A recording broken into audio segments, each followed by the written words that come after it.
So before we let you go here, and as we just covered kind of all things Ultimate Warrior, Ultimate Warrior was one of my favorites as a kid. I remember as a kid, I had an Ultimate Warrior birthday cake. I was a big time WWF kid, and Warrior was the man to an 8, 9, 10-year-old kid.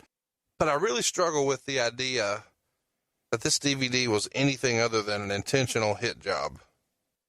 Okay. And I know that you're going to take some heat now for your comments today. People are going to blow you up on Twitter for not being more kind to the Ultimate Warrior. I was honest in my feelings and how I felt about the Ultimate Warrior, how the Ultimate Warrior treated me personally, how I dealt with him, how he was. How did he treat you personally? You didn't address that really on this show. He was rude. We just didn't click. We didn't click. Sometimes you just don't click with people. And he didn't make an effort to try to click with you. And he didn't make an effort, and I dare say I really didn't make an effort either. But that happens in life, and that happens in business. And I dare say, again, you as a fan, he was your everything. You had your birthday cake, and if Warrior had walked in and you had met him or you had gone up to him in a restaurant at some point during that time and asked him for an autograph, you might have had your whole world shattered by the way that he would have treated you. Most likely. But at the same time, my point is that those who didn't have to deal with him in the position that I had to deal with him don't know how he was, and he was difficult to work with. Now, saying all that, you know what? He's a man, he was a father, he was a husband.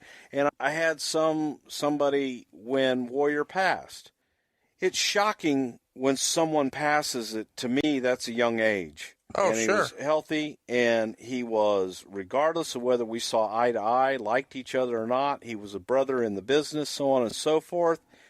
And I felt for his family, I felt for his 2 daughters, and I just put up, R.I.P. Warrior. And somebody's like, oh, yeah, you got a lot of balls to say that after all the things you've said about him. You know what? The things I've said about him is how I felt and how he dealt with over the years. The fact that a man passed at a very young age, leaving a young family, fatherless, husbandless, that's sad.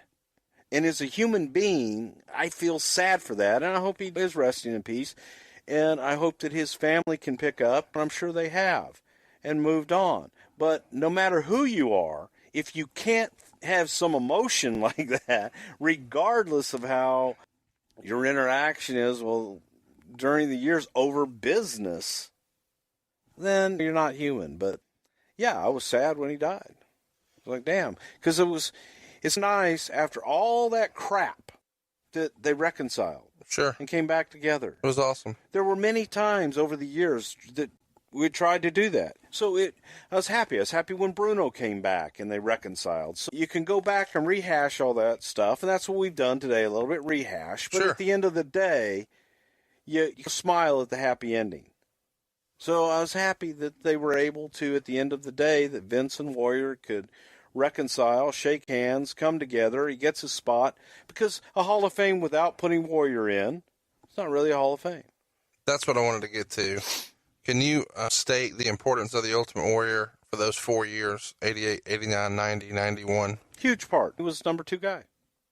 That's saying a lot. At a time when the business was really at a peak. Yes, without a doubt. So to be number 2 when it's at really an all-time high